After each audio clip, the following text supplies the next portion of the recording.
Chad is like grad school now at Penn State. That's great. Am I getting? Yes, I'm doing engineering because he just decided he was doing the grad work. Oh, okay.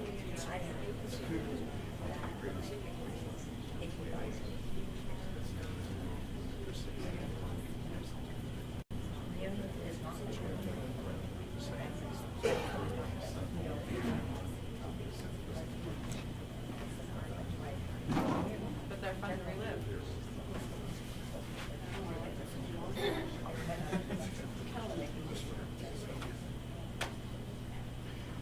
Hey, good evening, everyone. Tonight we're doing a presentation on vaping and marijuana and finding out what's going on in the Pennridge community and what should we as parents know about this. My name is Mark Horn. I'm a Senior VP and COO at Grandview Health, and it's my pleasure to welcome you here tonight.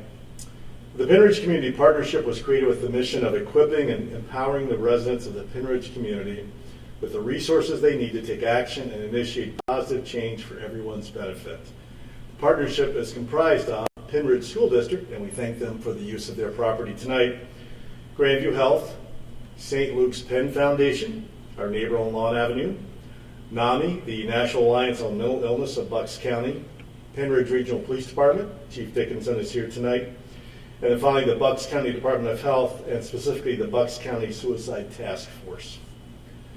So since I also want to thank our vendors, and hopefully you had a chance to visit some of the tables outside. Really appreciate them taking up their time and having some material for everyone, and hopefully you'll take something home with you tonight.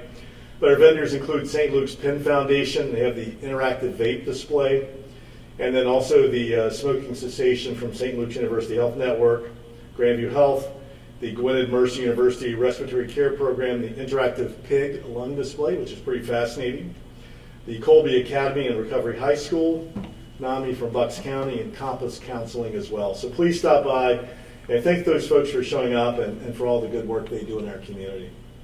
So since 1989, the Commonwealth has conducted a survey of students in the 6th, 8th, 10th, and 12th grades to learn about their behavior, attitudes, and knowledge concerning alcohol, tobacco, drugs, and violence. And if you're a parent, you know we all face these issues more often than we'd like to admit. The Pennsylvania Youth Survey, or PAYS as it's known, is sponsored and conducted every 2 years by the Pennsylvania Commission on Crime and Delinquency. The data gathered serves two primary needs. First, the results provide school administrators, state agency directors, legislators, and others with critical information concerning the changes in patterns of the use and abuse of these harmful substances and behaviors. And certainly we see the changes in that at the hospital as well. And secondly, the survey assesses risk factors that are related to these behaviors and the protective factors that help guard against them. This information allows community leaders to direct prevention resources to areas where they're likely to have the greatest impact. But tonight's event, I'm drawing my pages here, folks, I'm sorry. So our panelists tonight, I'll get to the right page here, my apologies. So we have Chief Dickinson, Paul Dickinson here in the front row, Chief of Police at Pennridge Regional. He's a 1998 Pennridge High School graduate. He took the reins of the Pennridge Regional Police Department in 2021 after serving 18 years with the South Whitehall Police Department. As a Pennridge parent, Chief Dickinson's familiarity with the area and frequent visits to our schools gives him a unique perspective on vaping and marijuana issues. Quoted in a recent article, he said, "We don't have to change the culture of understanding what the community wants. We already have that. Part of that building is helping our school staff and community members understand what he sees every day." We also have Chrissy Desmond, who's here on the front row as well. She's a certified registered nurse practitioner. She works for Alderford Travis Cardiology in Sellersville. She completed her bachelor's degree in nursing at Gwynedd Mercy and has a master's in nursing from Georgetown University. She spent a few years in ICU with Lehigh Valley Health Network. She's also a mother of 5 children, ranging in ages from 16 to 28. She actively participates in medical missions trips, and she's been to Kenya and is traveling to Guatemala later this month. So that's pretty cool.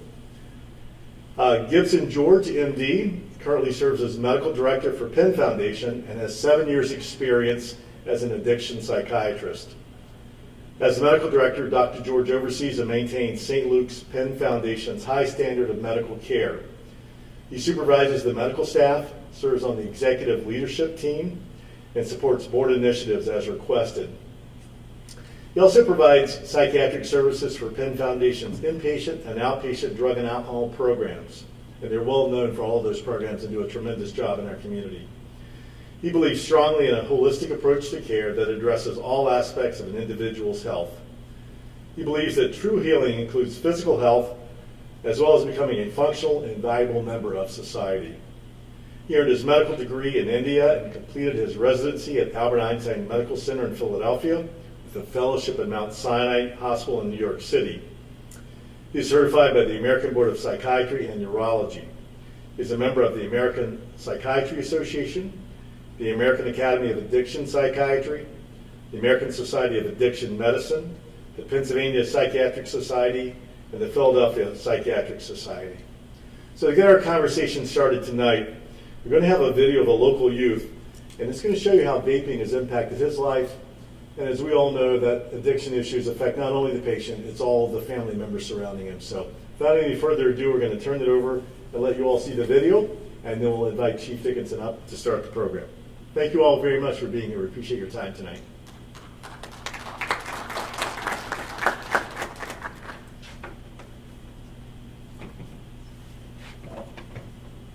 The doctors told me it's a science experiment. Vaping-associated lung injury, it is an absolutely new entity. Today, I'm officially declaring a public health emergency. If I have to permanently close my store, that's damaging.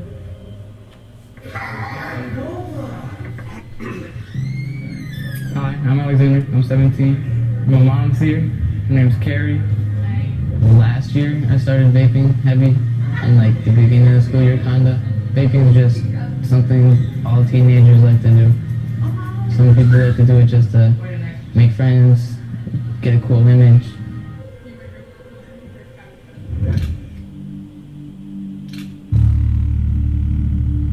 I was like insanely sick at that time. The hospital, it told me basically if I didn't come in at that time, I either would have been dead or I would have been in a coma for who knows how long. I was trying at the time to be super strong for him and not to let him know how scared I was, but I was scared. This is the first scan. This was on the 21st. This is what your lungs are supposed to look like. And when he went back on September 25th, this was his lungs. It's like a white cottonish substance that was completely filling his lungs and making it so he couldn't breathe. The doctors called me a science experiment when I got to the hospital because there was only 3 cases in the hospital so far that's ever happened to him. What do you think?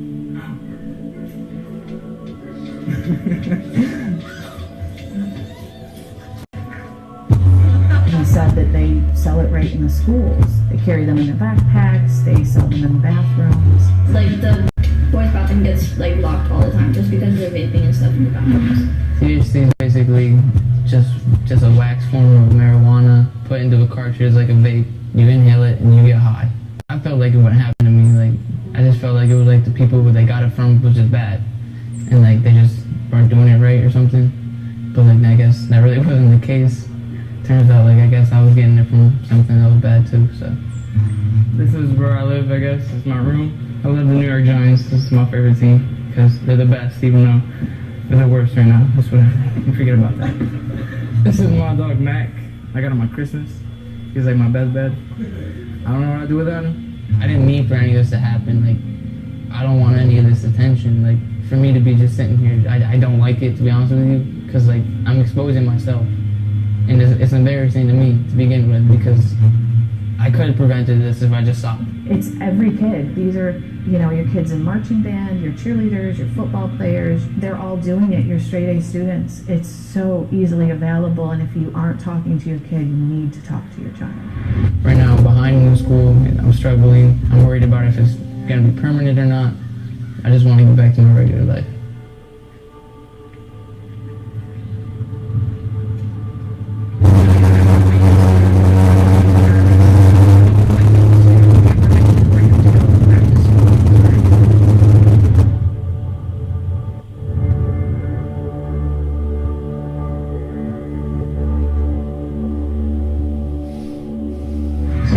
Just telling me I can go back to full activity and stuff like that. So that was good. I'm excited because he's pretty good. There's a lot of doctor appointments still, a lot of testing. I'd like him to just be 100% healthy and get past this, but nobody has an answer for that at this point.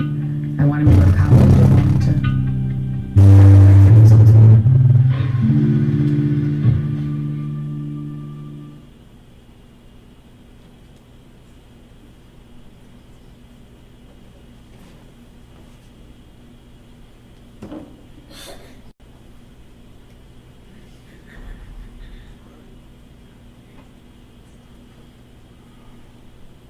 All right, good evening, everyone. As Mark introduced me, I'm going to turn this thing on here. First day, thank you. So, when Mark introduced me, I am Chief Paul Dickinson of the Pennridge Regional Police Department. I've been chief for a little over 20 months now.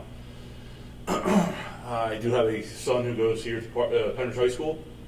He is a sophomore, and outside of what I'm experiencing in my professional career, where I see this vaping issue going, and then what I see he tells me, that's part of the reason why I'm here to talk to you tonight about some of the things that the police department's seeing and how we're working with the school and we're working with the school police to address these concerns and try to kind of nip them in the bud the best we can. So I'm going to start off. I'll apologize ahead of time. I mumble. My wife tells me. So I'll try to speak as clearly and as loudly as I can.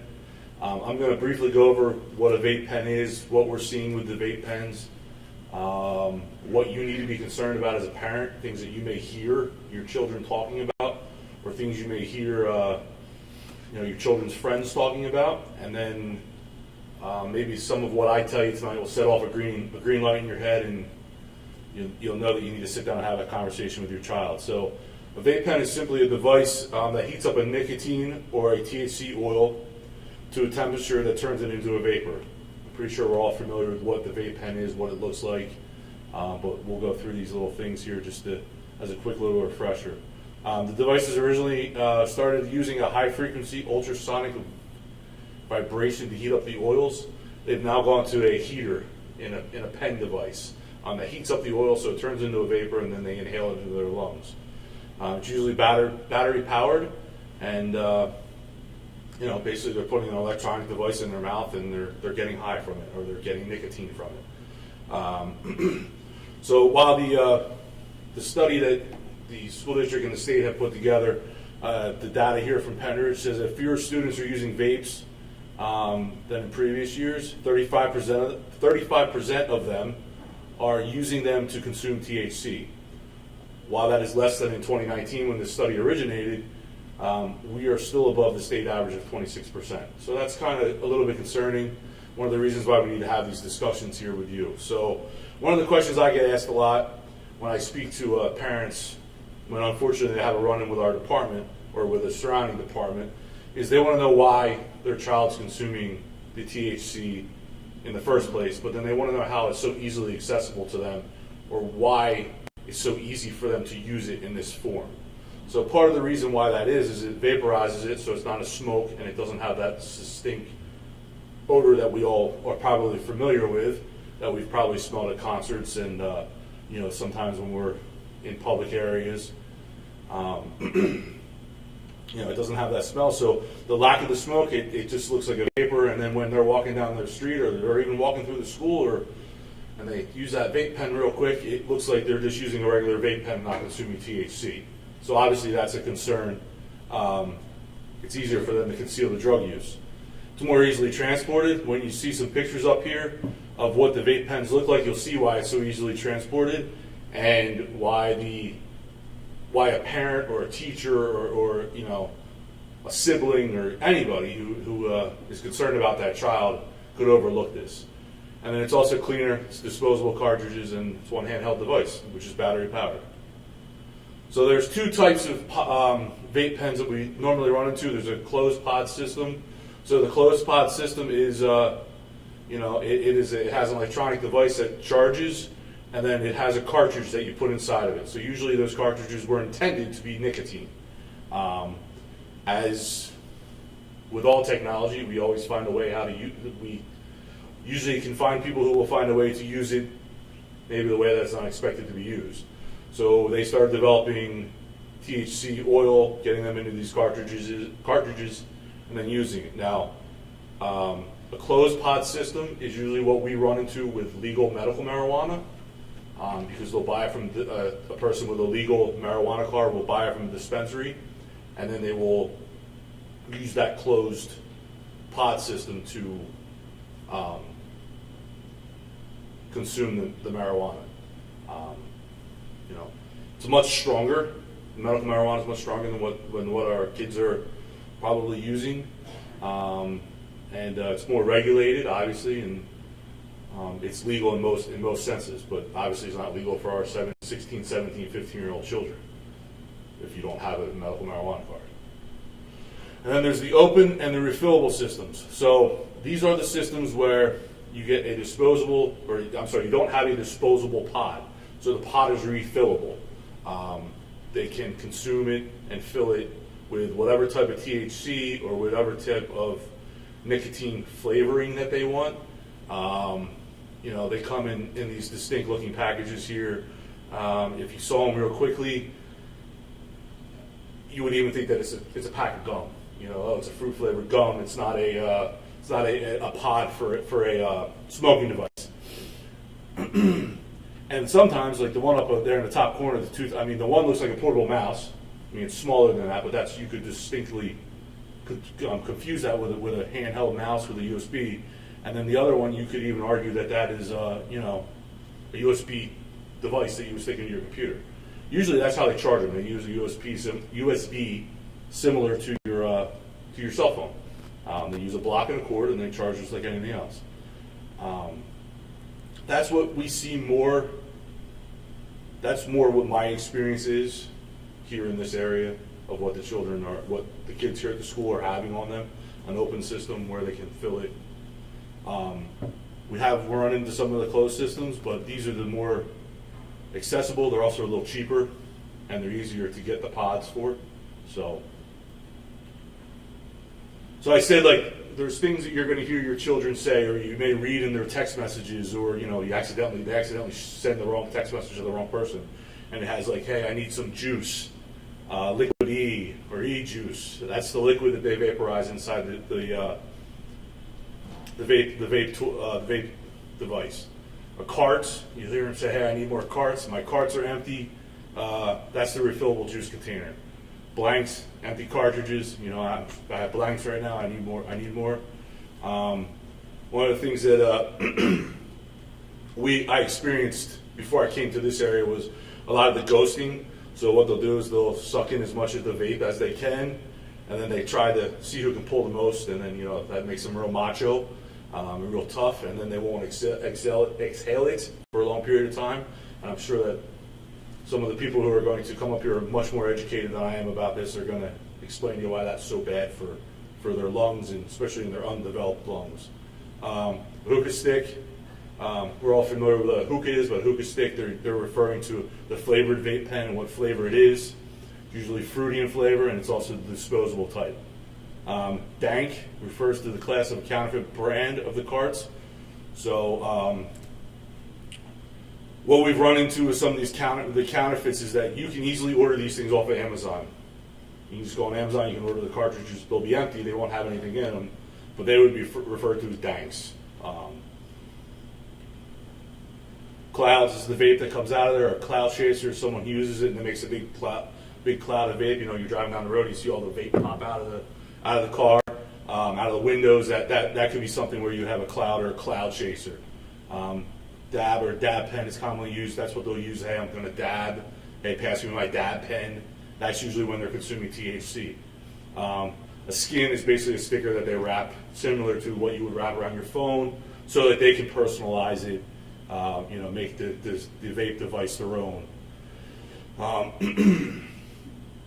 found the throat kick. I actually have not heard that in any communication or seen that anywhere, but that's, and it's the sensation they get in the back of their throat when they take a real deep hit off this vape device. You may hear your kids or your kids' friends speaking of that.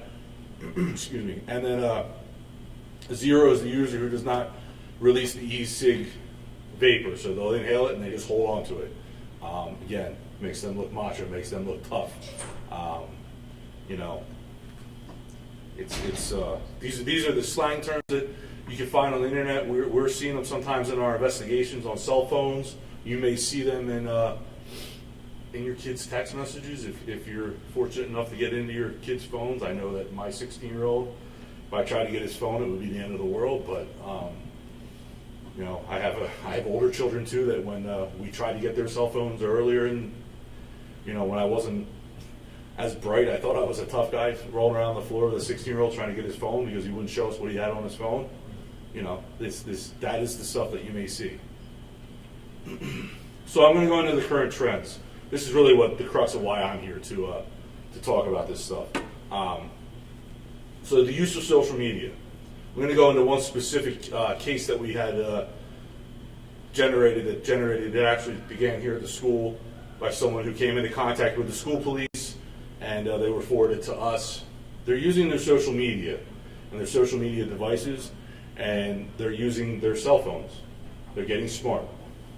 You know, they're using their cell phones to the point where they will start a conversation on one app. So for an example, I'll start talking to you on Snapchat.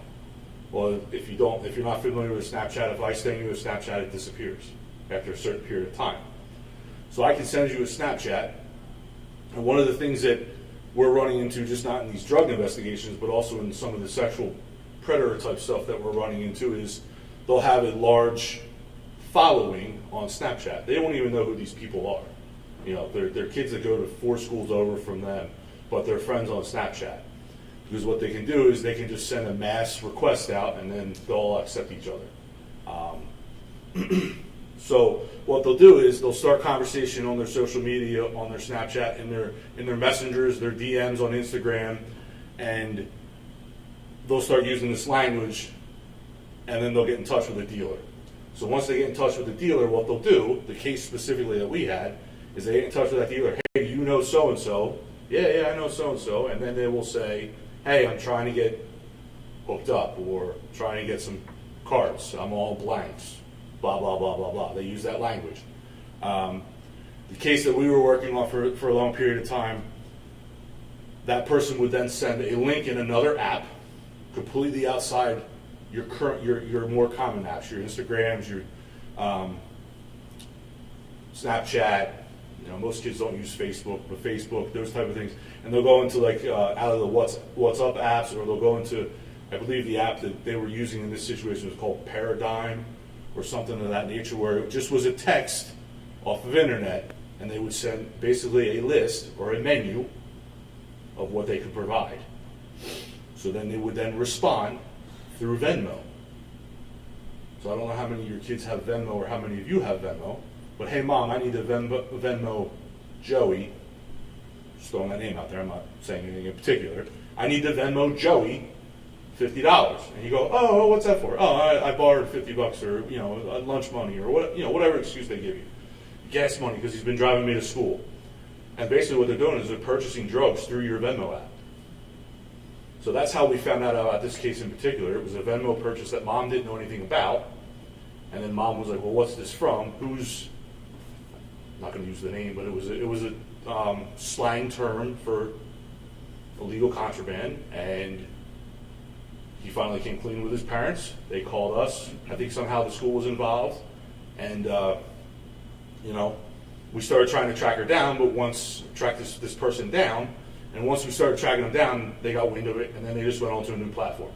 They can so quickly just go from app to app. And I'm sure, I know that in my house, the phone never leaves their hand, and you would never even know what they're looking at. So that's how they're doing this kind of stuff, and that's what we found, how they're purchasing some of the vapes, the THC vapes, the vape pens themselves, flower marijuana, which is, you know, your normal, what we all grew up with and when we were in school.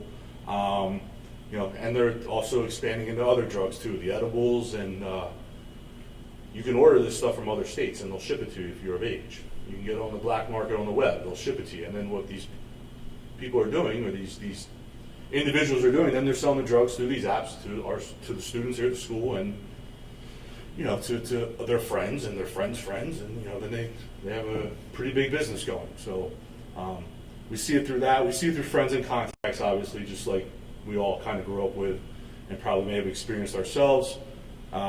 Parents, this is the craziest part of this whole situation. Whenever we run into, when you have a medical marijuana card, it's a prescription. So you're prescribed it. So if you have a medical marijuana card and you give it to your child for them to consume it, you're basically providing it to your child illegally. Just like if you were giving them oxycodone or Vicodin or any other drug that you may have.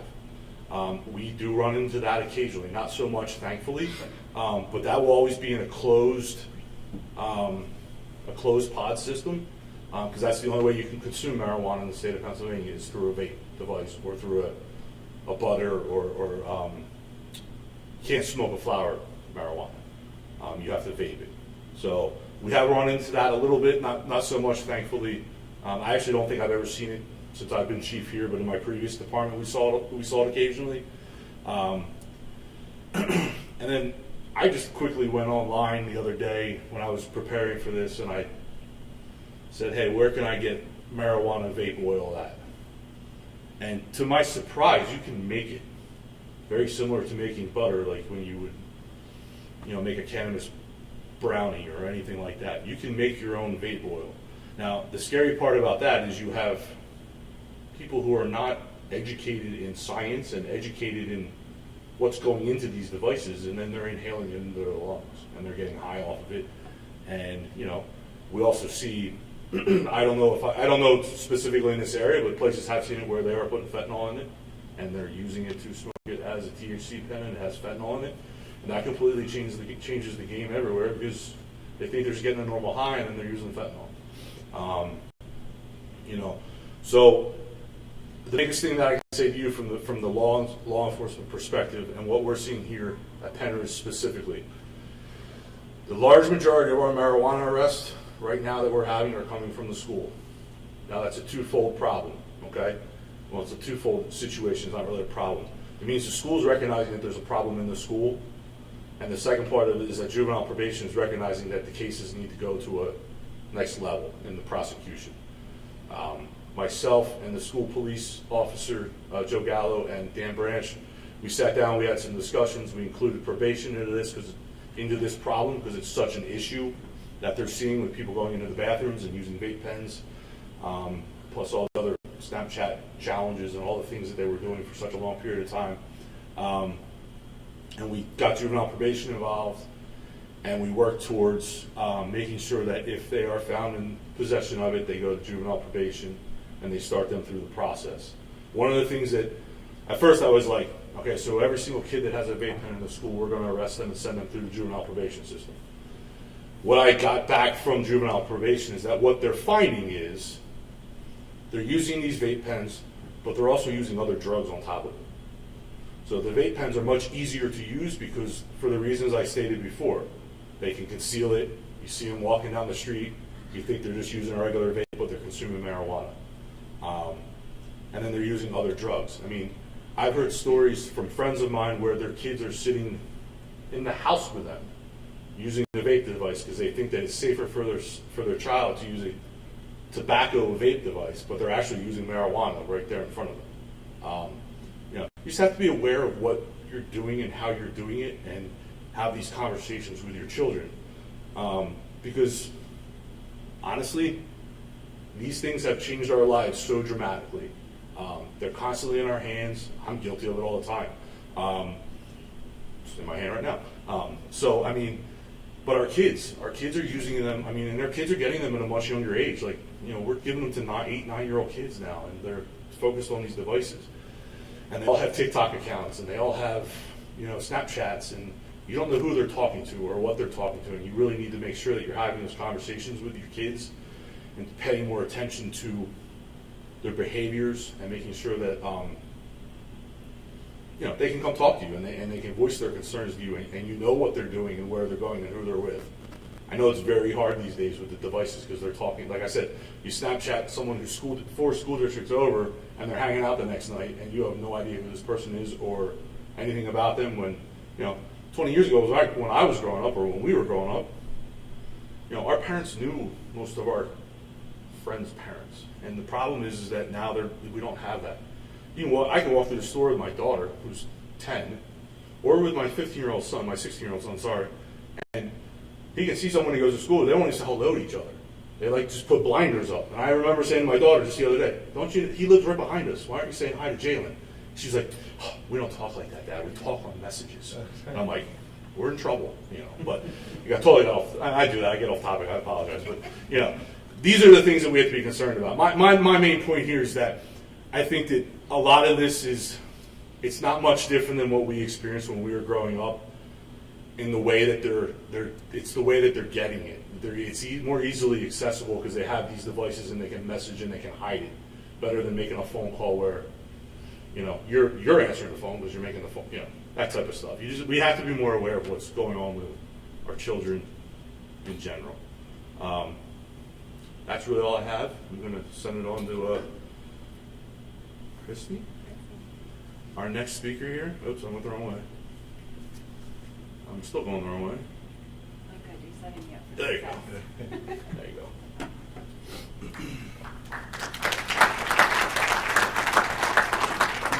Thank you. So I'm Chrissy. I'm a nurse practitioner with Oliver and Travis Cardiology. I did about 11 years with the pediatric office. So this age group has always been my favorite, which is kind of why I decided I was going to join this presentation tonight. So on top of being a medical professional, most importantly, to me, I'm a mom. We have a wide variety of kids. Like we said before, I have 5. So we have 2 out in the world doing adultish things. We have a 16-year-old who's a junior playing football. I have a 17-year-old who has more attitude than anything else in this world. And then I have a 19-year-old out at Penn State. He's a freshman. So I'm navigating the waters that you guys are navigating, and it's really hard. It's really hard, it's challenging, it's emotional, and I struggle with it, I don't want to say every day, but I think about it every day. To the point where when I knew I was going to be doing this presentation, I sat down with my kids, and I said, hey, this is what I'm going to be doing. This is the age population I'm going to be talking to. What is your input? What do you care about when you hear vaping or, smoking pot? And our youngest said, well, these cartridges are made in foreign countries, and you get them for like 50 cents. So what's actually in it, right? So I said, okay, I'm going to put that on the shelf. And my 17-year-old rolled her eyes at me. And I said, all right, we're checking her backpack tonight. And my 19-year-old disheartened me completely. He said, Mom, there's nothing that you can say to the kids that are going to make them listen to you. And I'm like, okay, well, how about parents? And he gave me great advice to talk to you guys about. So we'll talk about that later. All right, so I'm here to talk to you about why it's harmful for our kids' health. Am I going the right way? Yes. Oh, you changed the format? Okay, there we go. Now I'm here. All right, so I'm an ICU nurse by background. I actually have taken care of some of the cases that you saw earlier. I had a couple of kiddos ranging in ages 18 to I think the oldest was 24 up at Lehigh, and some of them ended up intubated, meaning they had to put a breathing tube down their throat in order for them to breathe so that they could let their lungs rest and heal. So what's in these vapes, I was told just as early as tonight that when you vape THC, it's still called smoking pot. So I thought that was really interesting because I thought vaping THC or vaping e-juice or what do the kids use, those slang words was kind of important for us to know. So vaping e-juice, it contains, some of them contain nicotine. A lot of them say they contain no nicotine, which isn't necessarily true. So the labels aren't everything. So we've got a bunch of additives in there. We've got things that are used to make antifreeze, things that go into fog machines to make the smoke. Then we have things like formaldehyde that can cause cancer. And then we've got herbicides to kill weeds, and it also is a cause of irreversible lung damage. And then we've got diactyl, which is best known for our popcorn lung. So popcorn lung is a bronchiolitis albicans known as popcorn lung, so it's scarring of the alveoli. So you've got these little pockets down at the bottom of your lung. It's where all the gas exchange happens. And when you have certain chemicals, it actually causes scarring to these little air pockets that help with gas exchange. So they become narrow, they become thick, and they make it harder for you to breathe. So I like to kind of think of this like, do you guys remember the big gulp Slurpee straws? Where they were real big, and you drank your really thick Slurpee, and you could get everything through it. So normal lungs, the air goes through nice and easy like that. When you have something like popcorn lung, think of it like the Wawa stir straws for coffee, nice and narrow. Now you're trying to breathe through something like that. So now we have poor gas exchange. We're not able to oxygenate our brain. We're not able to oxygenate our kidneys. The vital things that we need to keep going on, now we can't because our lungs aren't able to oxygenate appropriately. So that's some of the things that we find that can cause problems. So that's not it. In the e-juice, we also have, like I said, chemicals from antifreeze. We have heavy metals. We have nickel, tin. I also thought it was interesting that they have lead within them, and we all have heard about lead poisoning, so that just kind of rang a big bell in my head. And then we have cadmium, so it's another chemical that is very specific to breathing problems. And then also we have some components that are found in exhaust.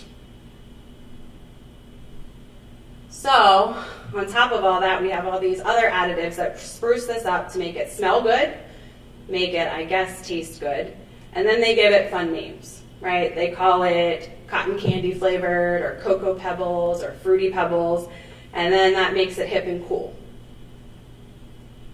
So up here, we have just a shortened list of other additives that you can find within the vapes for THC or vaping marijuana or cannabis.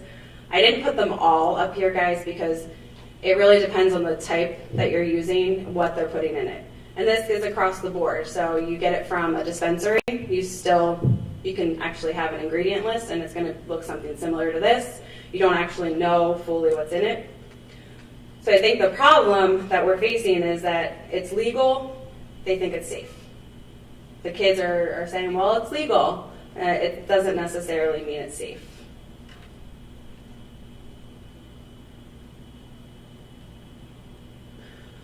So we have high potency concentrates in the vaping pens. This is causing slower reaction time. It's causing paranoia, psychosis. And then we've got hyperemesis syndrome, which is basically just excessive vomiting. It can cause changes to the heart rate, blood pressure, short-term anxiety, memory loss. Impaired brain development is probably a ring dinger that made me want to jump out of my skin. Our kids' brains are developing until they're 25. They're putting chemicals in them that alter this, and then you have lack of impulse control. So inside the THC pens, you have stuff that people make candles out of, perfumes, laundry detergents, and then there's insect repellents as well. So they have these powerful chemical byproducts, and to be pretty transparent, some of the chemicals in these are not harmful at all. I'm not going to say everything in here is going to be harmful, but there are things that they can actually consume without harming them. So this sounds really bad. I can't really figure out why people think it's not a big deal. Like, I talk to the kids about it, and they're like, Mom, it's not a big deal. Like, everybody's doing it. And I really struggle with trying to find, I'm sure you guys do as well, well, no, this is really bad for you, and have them understand it. I don't know. I listen and I look at all this stuff and the research I found. I don't think it's much safer. I think it's just as bad. And now studies are showing that it's more dangerous to vape the THC than it is to even smoke cigarettes. So things to also consider, like Chief Dickerson said, we don't know how much they're actually getting. So you can take a deep breath in and you have an X amount of THC in your system, which also varies by your size. So our youngest son, 6'4", 270, is going to take a hit of a THC, going to experience something different than our 5'4", 140-pound daughter. So you don't know how to regulate how much you're actually taking in. So the bottom line is showing that it's more dangerous and that higher THC concentrates are more addictive. So if these things alone aren't making us scratch our head, we need to consider all the other things. So you have pen malfunctions, so that can cause burns. Sometimes the pens explode, so you can have broken bones within your face. Accidental poisoning, and a big thing that we see commonly, and I think we're going to touch base on a little bit later, is the withdrawal. So my son pointed out to me, like, Mom, kids want to stop, but they don't know how. You know, that was a ringer for me again. Like, these kids just need a little bit of guidance and know that, okay, we can talk to them and find a way to help me stop. So they head to toe what our effects of vaping are. You know, it affects our brain. Like I said, we have impaired judgment. Our brain's developing until we're 25. We get headaches. You can see dizziness, seizures, anxiety, restlessness, confusion, learning disorders, mood disorders. And then within our lungs, which is where you think you're going to see the most effects, we've got coughing, wheezing, and we've got permanent lung damage. Across the whole body, we're going to see an impaired immune response, meaning we're going to be seeing the kids sicker, or those using sicker than usual. And then we can have an increased risk of heart attacks, increased risk for strokes, chest pain, nausea, vomiting, abdominal pain. So across the board, our whole body's being affected by these, not just your lungs. So Xander in the movie that you guys saw right in the very beginning, this is what he had. So it's called an E-Valley, an e-cigarette or vaping associated lung injury. These are what we treated up at Lehigh. I can't remember if there was one at Grandview or not, but I know for sure I had at least 4 up at Lehigh. And this is tricky, guys. So it presents just like anything else, right? So we've got a cough, we've got dyspnea or difficulty breathing, chest pain, nausea, vomiting, headache, fatigue, weight loss. Like, how do you differentiate what's going on with your kid, right? We've got COVID now, we've got the flu. You get these symptoms and, you know, you bring your kid to the doctor to figure out what's going on. So that's what we're here for. So then we ask the tough questions, right? We're saying, are you vaping? Are you around people who are vaping? And we really stress the importance of why we need to know the truth. They're not going to get in trouble, but we need to be able to treat appropriately, so they need to tell us what's actually going on. So there was a study, 128 confirmed or probable E-Valley cases in Pennsylvania. I thought it was really interesting, so they declared the state of emergency on E-Valley in 2019, about August, I think it was actually July. So from July until February of the following year, we had 2,739 hospitalizations. Again, this is just in Pennsylvania. We had 68 deaths, and 8 of them were registered medical marijuana card users. So these people were getting them from the dispensaries where we have this illusion of safety. Like Xander said, I thought somebody was just getting the wrong stuff, or you got it from somebody else. This was very across the board. Some of these people were getting stuff from where you think it's safe in the dispensary. So we had, the majority were men, and I thought it was interesting that we have 42% of these were ages 18 to 24, and 15, almost 16 were ages 13 to 17. So this is a normal lung. So this is a CAT scan of the lung. Easiest way to describe this, black is free air. That's where we want to be able to breathe in and out. Anything white up there is either bone or some tissue. This is what your lungs should look like if we're not doing anything and consulting like any injuries to it. On the left-hand side, we have a patient who's seen for those symptoms like we talked about. So we have the cough, the headache, the chest pain, and upon diagnosis, they were diagnosed with the EVALI.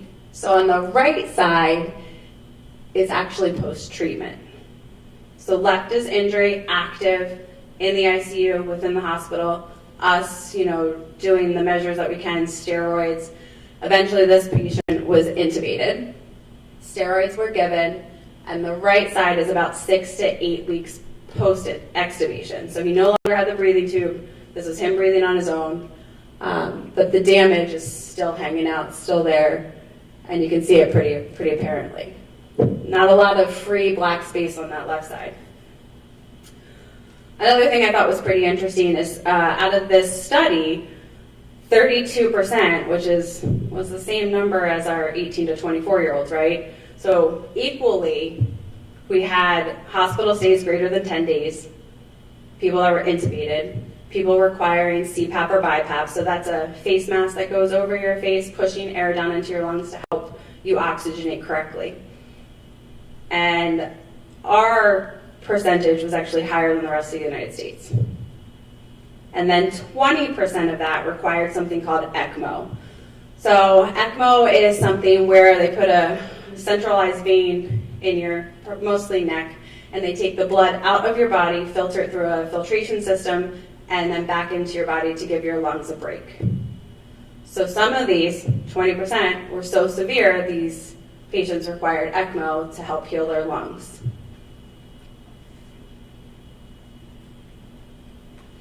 So the long-term effects, so whether it's e-juice or you're vaping THC or smoking pot or whatever you want to call it, we are seeing respiratory limitations. What I mean by that is you used to be able to walk your dog 2 miles with no issues. Now, post-injury, you're only able to do 1 and you're huffing and puffing at the end of it. So you're definitely noticing a change in activity. Stairs, flight of stairs used to be no problem. Now you're out of breath, or you might even have to take breaks up a 13-stair flight. So walking, we've seen asthma, we've seen residual coughing, residual chest discomfort. Anxiety and depression, this one's huge because a lot of these patients have PTSD. So whether it's from the traumatic event of intubation or the trauma of not being able to breathe. I don't know if anybody's been in a situation where like an anxiety attack or they're just anxious and worked up and you can't breathe, and then it kind of precipitates and goes around in a circle and it gets worse and worse and you can't breathe. So this PTSD from not being able to breathe is a big thing, and then it leads to depression and other things like that. So they have physical, mental, and emotional residuals from difficulty concentrating, memory issues. Some of these people can't make the decisions they used to make because their brain's just a little bit different than it was prior to the event. Then we have people who are having monetary problems, whether it's because you're now on disability and you're not able to work, or you have medical bills that are piling up from requiring such intense treatments. So 11.3 of middle school and high school students reported current use of tobacco products. So that's 1 in 4 students. I have 5 kids. I just do the math for you guys. I'll talk about that later, but 1 in 5, 1 in 4. 85% of those are using the e-flavored cigarettes. 15.4 are reporting marijuana use. So a 2017 study showed that e-cigarettes in adolescents is a strong predictor of regular cigarette and nicotine addiction in adults. All right, guys, I'm switching my hat here, and you're going to kind of notice a little bit of me relaxing. So now I'm a mom, right along with you guys. So at the base of everything, I'm always going to be a nurse. If you run into any of my children, they will tell you that. At the end of the day, mom's a nurse. She's going to drill that into me. But I'm a super vulnerable parent with you guys tonight. So I'm going to say, what can you do? Ask the questions. And I'm going to tell you, be very, very specific when you're asking these questions. Ask, have you tried vaping? Don't stop there. Have you vaped e-juice? Have you vaped THC or marijuana, or have you smoked pot, cigarettes? Ask specific questions. And I'm that mom that doesn't just talk about what I'm presenting, I'm talking about alcohol, sex, drugs. The poor kids, they get everything from me. And then I think, more importantly, be prepared for an answer you weren't expecting or one you don't want to hear.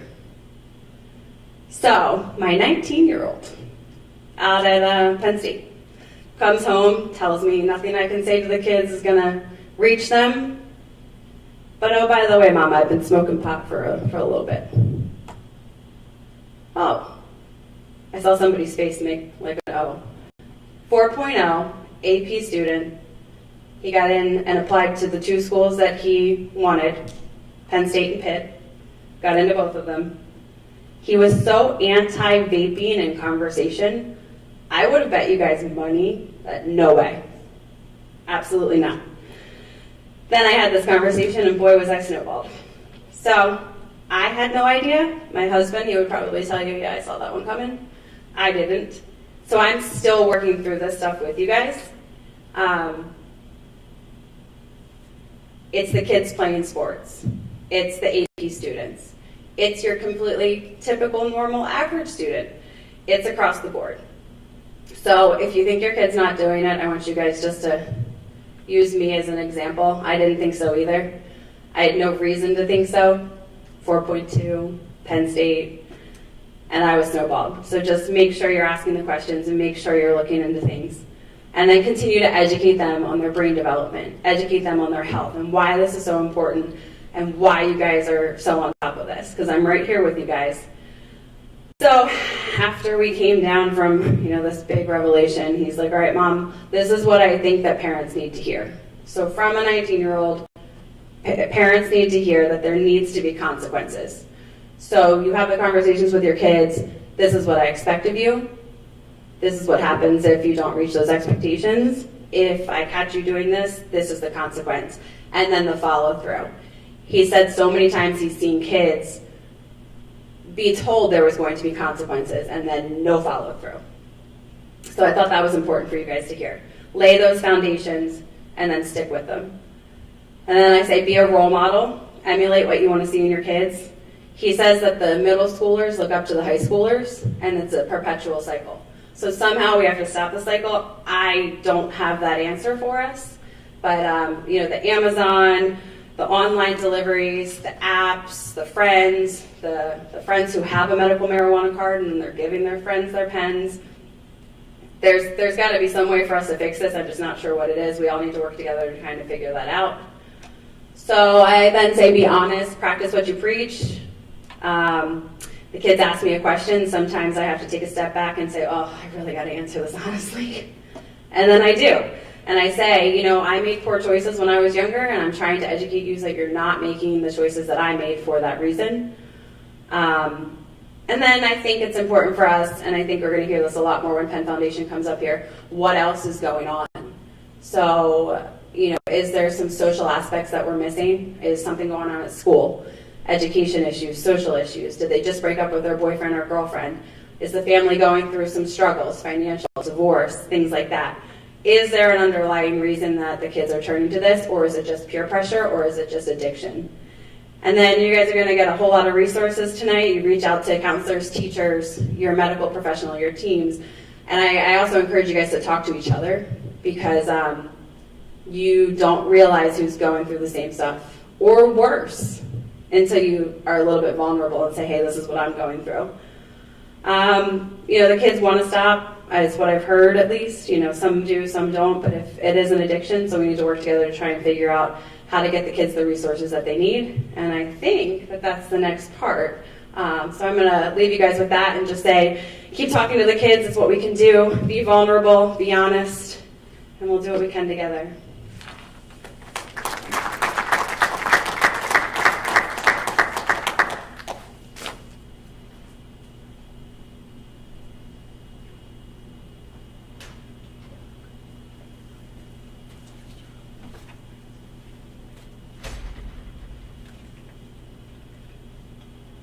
Hey everybody, can you hear me? My name is Dr. George. I'm from Penn Foundation. I'm an addiction psychiatrist by profession.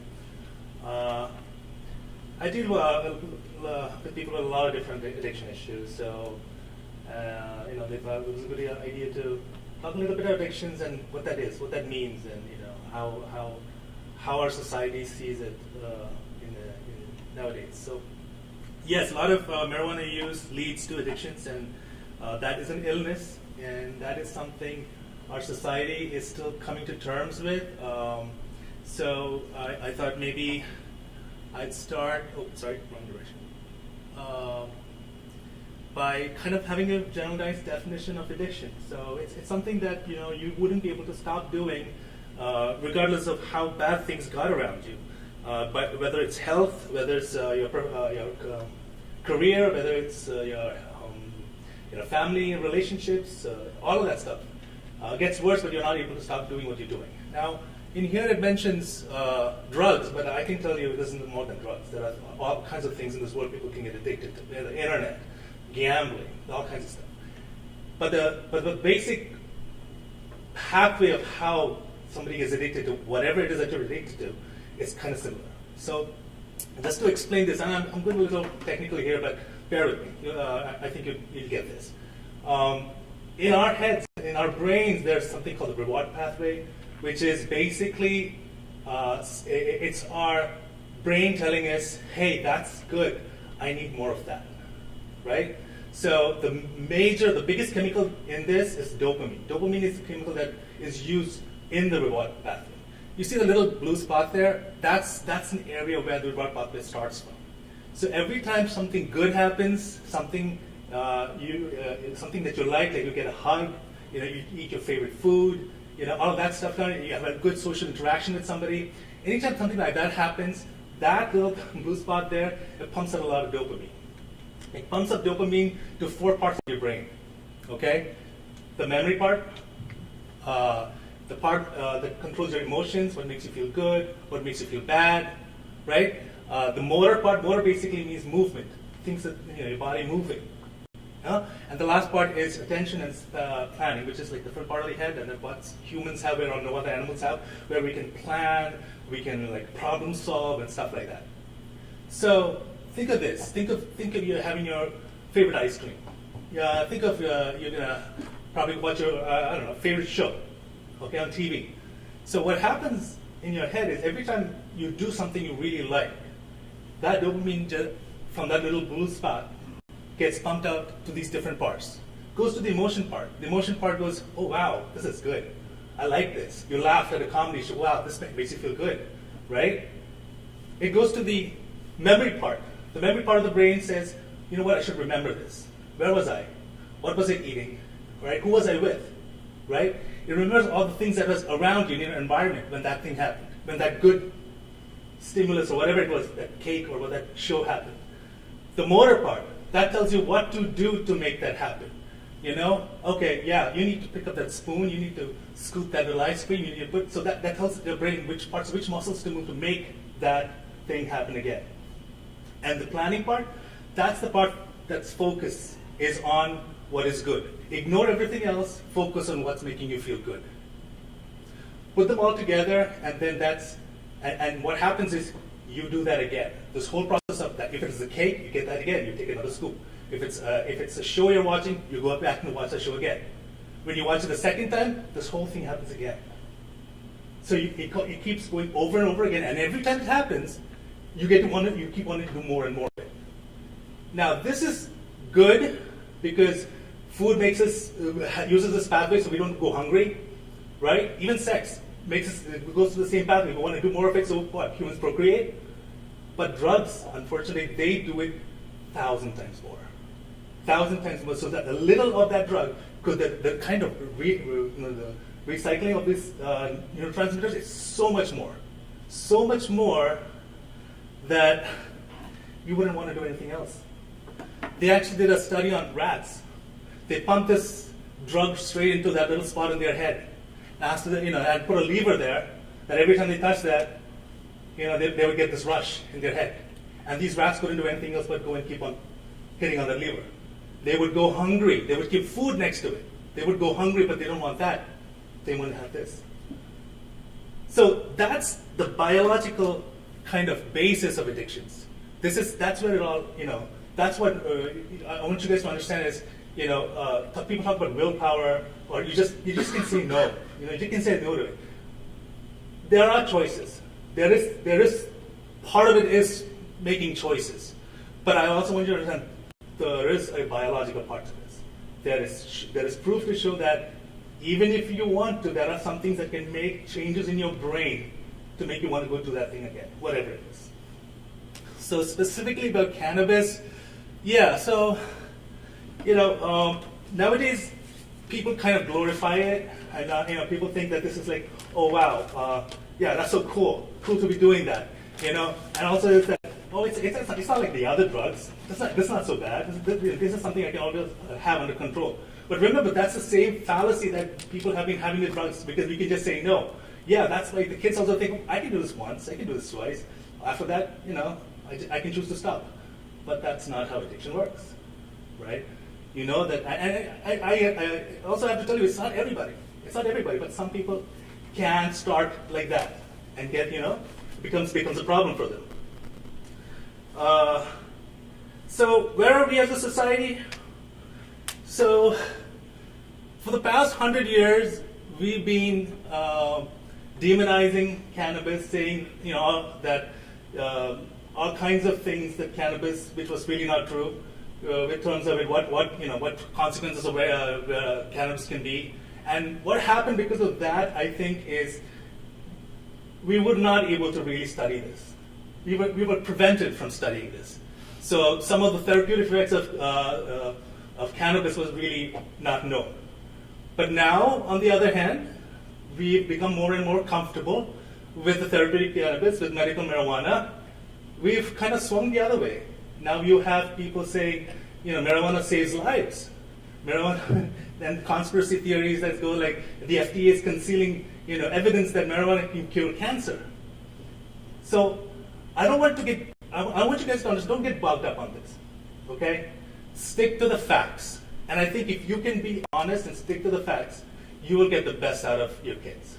Okay, I have kids too. I have two of them in Drexel, older ones and young ones are getting into high school. But one of the things is, it's very difficult. If they think that you're just saying something because that's your opinion, it's hard to convince them. You want to stick to the facts, and you need to know the facts. Okay? Where is that? So something I want you guys to keep in mind when you speak to the kids about cannabis is that you need to know the difference between cannabis and cannabinoids. Cannabinoids are those ingredients that are found in cannabis. Cannabis is the plant, and you have a lot of cannabinoids in them. There are over 100 of them.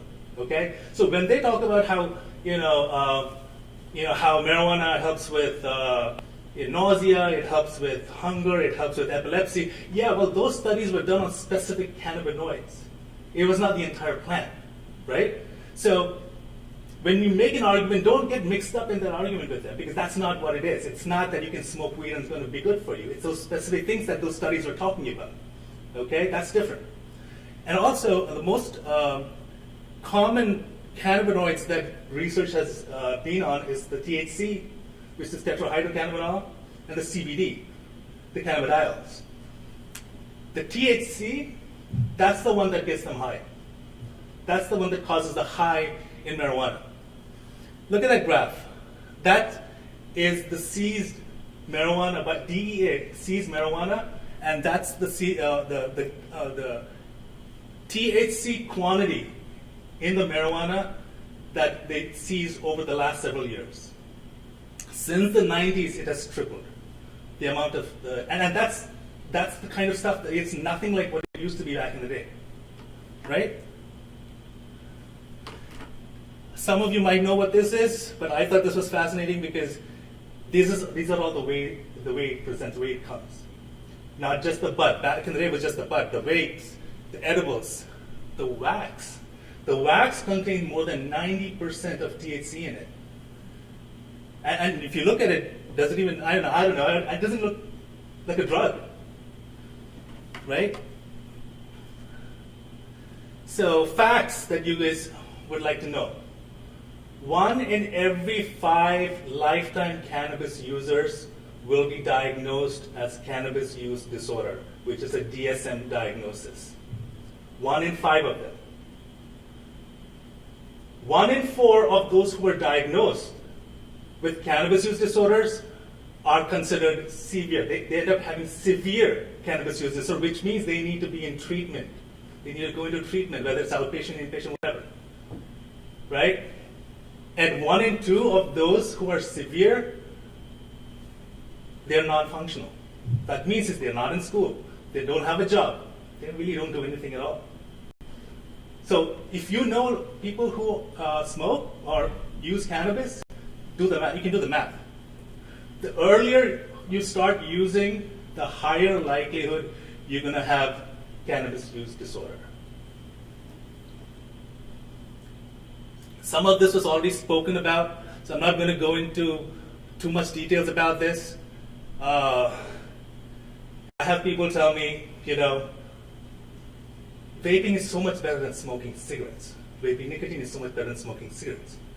Yes, that's if you've been smoking cigarettes for the past several years. But high school students were not smoking cigarettes. They start with vaping. That opens the door to nicotine. They never had a problem with cigarettes. Now they have nicotine in their system, which is very addictive. That's a gateway to smoking. They ends up smoking. All right? So, yes, I know that a lot of arguments out there that, it's less dangerous than cigarettes, but not for high schoolers. All right, and lung damage, Chris spoke pretty deeply about those, the popcorn lung, cardiovascular diseases. Remember, nicotine in of itself can cause cardiovascular disease. It doesn't have to be the smoke. So you still are at risk of having that. And add to the vape marijuana, and you get all of this other stuff. Development, again, you spoke about development. The young brain. There's a reason why alcohol is not allowed until the age of 21. This is one of the reasons, because any of these substances affects the growing brain, right? And if you start using it earlier, you are going to have permanent changes in that brain development. Mental health problem, again, alluded to anxiety, depression. Illnesses like schizophrenia, there are some of us who are predisposed to it, which means we have family history or other risk factors that make us more likely to have schizophrenia than other people. These people who have those risk factors, marijuana can make them get schizophrenia earlier in life, which basically means quality of life is less for them. They could have had more good years, but not anymore, right? So addiction, again, we spoke about this. Marijuana, constantly use that, and you can get addicted to that. Respiratory problems, if you see poor academic performances, dropping grades, poor coordination, poor reflexes can cause accidents, and many states it's still illegal to have marijuana. And many times, you could get into serious legal issues very early in life. And of course, if these marijuanas are made by illicit, sources, we have no idea what they put in them. Most of the reasons we have so much damages caused by vapes is because many of them are not regulated. Nobody knows what's in them, how much of it is in them. Now, the FDA is getting involved for the most part. They are coming up with rules. And somebody spoke earlier about nicotine. So basically, I think it's non-tobacco nicotine. So basically, what it is, it's a chemical that they manufactured in a lab, which is like nicotine. But since it's not coming from a tobacco plant, they call it non-tobacco. Non-tobacco, yeah, technically, but it's nicotine. It's just that it was manufactured in a lab, right? So again, I know you spoke about most of this. So I'm not going to go over it all over again. Talk to your kids. Find out what's going on in their lives. Set an example for them. All right, what you would do, they most likely will follow. Right? It's not like do what I do and do what I, don't do what I do what I say, don't do what I do. Okay? Education is very important, guys. You need to know, again, this is going back to my earlier point. When you speak to them, if you don't know what you're talking about, they are going to brush you off. So you need to, and this is what you guys are doing right now. You're here, you're learning, and the more you know, the better equipped you are to deal with this kind of situation with those kids, because they get all that stuff off the internet. They know that the addictive potential, which kind of drug does what. They know all of that stuff. So if you're not, up to date with that, they know what to say and how to convince you that they're right and you're wrong. Okay, and yeah, of course, like the chief said, talk to other parents in your neighborhood. Talk to parents in school. Have that network. So that makes sure that if one family is having something's going on, others are aware of this. So they can, and then the better network you guys have, I think it'll be more safer for the kids. All right. So I think that's about all I had for you guys tonight. Any questions? Let me know. Thank you.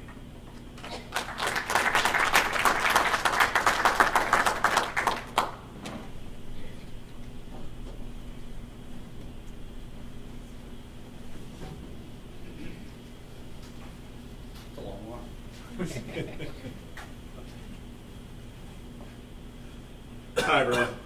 I'm Dave Thomas. I'm the Director of Communications for Pennridge. So thank you for all of you for coming tonight and being part of this very important topic, this important discussion. And there were a lot of information that was out there that you could take with you and talk to your kids and talk to other community members about.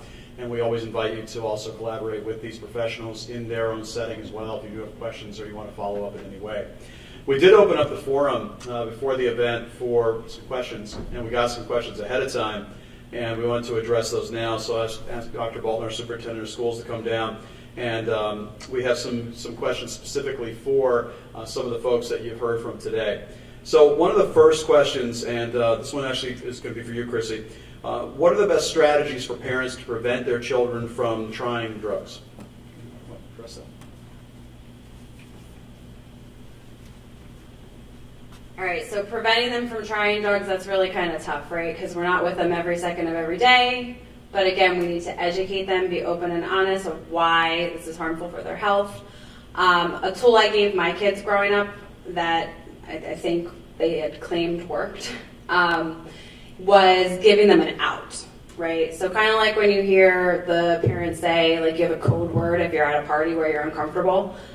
We had that at our house. We also had a planned reason why they couldn't do something. So we talked about, okay, if somebody offers you a cigarette, somebody offers you, a bottle of vodka, like a planned reason why, like, no, I can't do that. Or like, I have football practice tomorrow, I need to be at my best. Or, whatever the reason may be, it's talking ahead of time and preparing the kids for what they can say to say no thank you without them feeling the peer pressure. So I think at the end of the day, the education, the talking to them and giving them planned reasons why they can say no thank you is probably going to be your best bet. Because we can't be with them every day. We have to trust them and we have to show them we trust them, as long as they're showing that they have reasons for them to be trusted.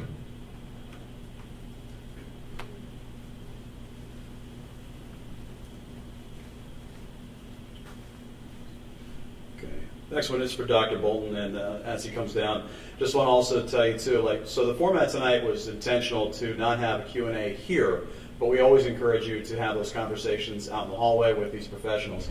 Dr. Bolton, the next question is for you. What strategies can we use to limit vaping in our bathrooms and our schools? We use my teacher voice, if that's okay with you.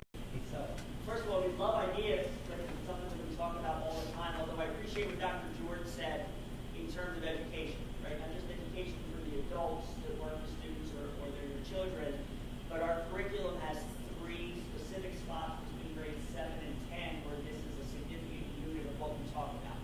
So as they develop and really get older and are in those situations, we talk about some of the medicine behind it, as well as some of the strategies for staying away from those types of behaviors. Obviously, from a trying to monitor standpoint, we have increased monitoring, especially at the high school level, as well as increasing penalties for students who we catch. We've had wonderful partnership with the police. I think Chief Dickinson talked about that in terms of working with parents when students are in that cycle, and either finding outside resources if it is something like an addiction or something where they're more serious with it, but also helping students who might be in a social circle. what are some of those that are concerns. So working with chief and our school police officers. So appreciate that. The next question is for Chief Dickinson. What is the community doing to combat illegal marijuana, Chief? Thank you, Dave. So, what we're doing here tonight, we're trying to get out, we're trying to educate you so you know what you need to look for with your children, what you need to look for with your adult children, what you may need to look for with your spouse or your friends or your own siblings. Specifically here in Pennridge, in the school district, like I talked about earlier, we kind of have a partnership between ourselves and the school police. A lot of stuff is handled on the school level before the police department is involved in it, because obviously we want to educate the children why this is bad for them, and we also want to make sure that we're not derailing their futures by getting them into the criminal justice system. Sometimes you just need the punishment aspect of, or the consequence, as Chrissy said when she was up here, the consequence, as long as we stick to the consequence, we can hopefully divert that behavior. And then when in the juvenile sense of it, of here at the school, when they get involved in the in the criminal justice system, it's more geared towards educating, rehabilitating, and getting not a permanent impact, but more of a recovery to the issues that the child's experiencing. One of the things that we have experienced with the juvenile probation is we meet on a regular basis with the school district.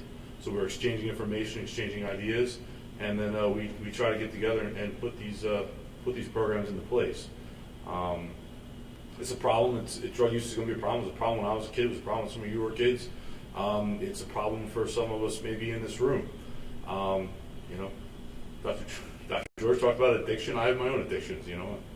I like to eat. He's talking about cake, and I'm like, yeah, it's not my fault. But what I'm getting at here is we need to get to the root of the problem. And really, the root of the problem is you sitting in this room and talking to your kids, educating your kids, letting them know that they can come talk to you about things. I mean, still raising 6 kids between my wife and I, and they have to be able to talk to you. And one of the beautiful things that I see with in my personal life is with my wife and her relationship with her children. Before we blended everybody together, those kids can tell my wife anything, and she sits there, she receives the message, and usually afterwards we have a discussion about it, and then we move forward. I mean, a lot of it starts at home, and then it starts with positive role models, and hope that we can put them on the right track to be successful in life. It's not easy. The most difficult job in the world is being a parent. I think we'll all agree to that in this room. And from the law enforcement and the community perspective, we all have to do it together. So we're doing it here today.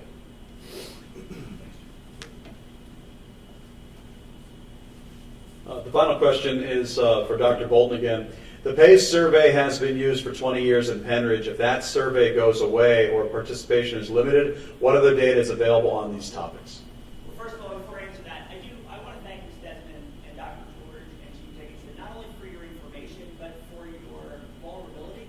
Right? You spoke to us about your personal experiences, and I think that connects with the people in the room, that you obviously have expertise in some areas, but that doesn't make you expertise, be able to solve every one of those problems. So I just want to thank the three of you for presenting and doing that to me. In terms of the PACE survey, obviously you heard some of the trends. Just the PACE survey has been an important part of Bucks County and Pennridge for many, many years. To address the question, if it were obviously to be more limited or were to go away, it's not the only data we receive. We obviously are continually tracking building data. We're having focus groups with students, kind of talking about what are they seeing. Often in a room, who are very honest with us because they're not in trouble, because they're not getting caught. They're just talking to us about what's going on. As well as our local partners, not just the police department. In the hallway, the Bucks County Drug and Alcohol Commission tracks all of that data for all of Bucks County. We provide Upper Bucks trends, Bucks County trends. They do a wonderful job in terms of providing some of that data for us that we also can use. Thank you, Dr. Bull. Thank you, Dr. Bull. On behalf of the entire Pennridge Community Partnership, I would just like to say thank you for your attendance tonight. I also want to remind you that the entire event was live streamed tonight as well as recorded. So we know as teachers, we know as parents, it's always good to have backup. So you can watch it on YouTube, you can browse it at your own pace, you can stop it, you can take notes, you can use it to help coach up your kids. As a parent myself in this district, I know that we'll be watching it as well. So we do invite you to make use of that resource. Finally, just wanted to also say that not only do we invite you to have a good collaboration with our folks, our experts tonight, but give us some feedback. We're always open to your ideas for these events as the Pennridge Community Partnership. We want to hear from you about new topics for future presentations. So if there's something that is bothering you or you're saying this is a conversation you want to have, we are open to that conversation, and we are open to planning something to bring more people into the fold and have more of those conversations. So on behalf of all of us tonight, we thank you for attending, and have a wonderful rest of your night. Thank you.